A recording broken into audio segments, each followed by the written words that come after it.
You ever walk down a street and feel like the pavement isn't yours?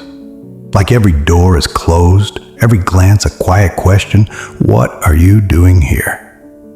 That was me, 1973, a brown man with a name nobody tried to pronounce, moving into a street where no one looked like me. No welcome, no smiles. They didn't call me by name. They called me the Indian man. But by the time I left, they were calling me something else.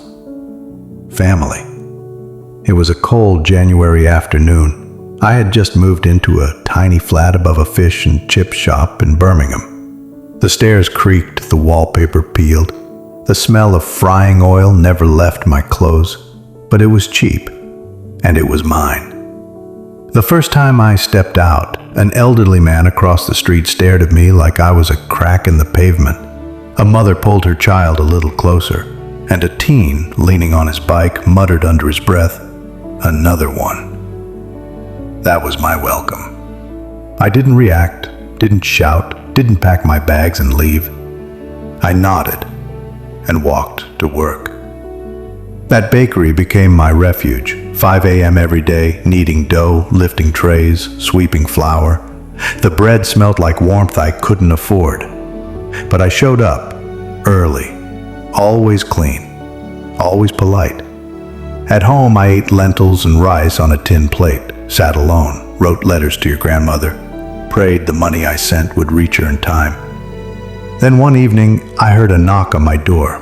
It was Evelyn, the woman from 2 doors down.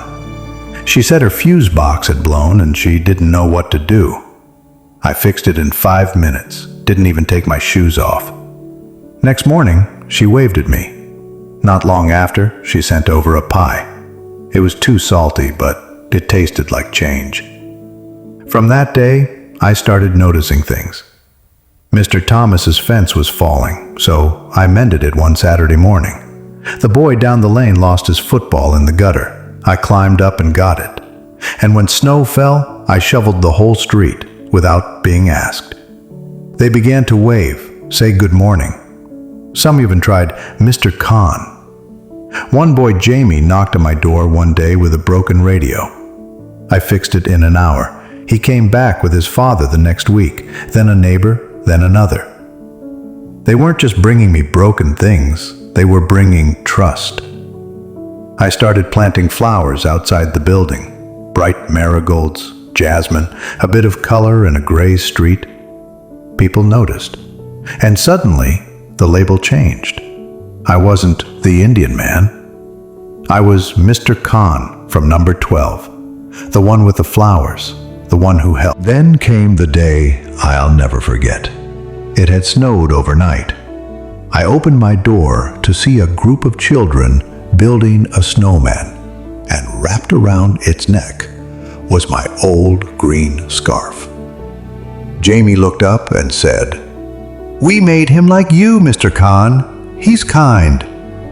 I didn't cry then, but when I closed the door, I sat on my bed and let the tears come. Years passed. When I got a better job, I had to move to a different part of town. The day I left, the entire street came out. Evelyn hugged me. Jamie's father shook my hand. One man said, "You made this street feel human again." And I smiled. Because that street, which once saw me as a stranger, now saw me as a neighbor, as family.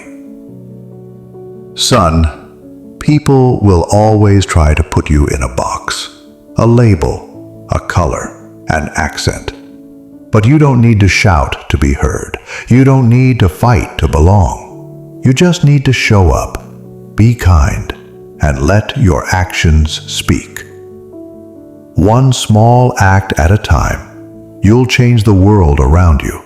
If you've ever felt invisible, if you've ever had to prove you belong, know this, you're not alone. And if this story meant something to you, subscribe to Echoes from Grandpa, because I've got more stories to share. Some will make you smile, some will make you cry, but every one of them will make you feel. Until next time, son, stay kind, stay steady, and never stop planting flowers, even if the soil feels cold.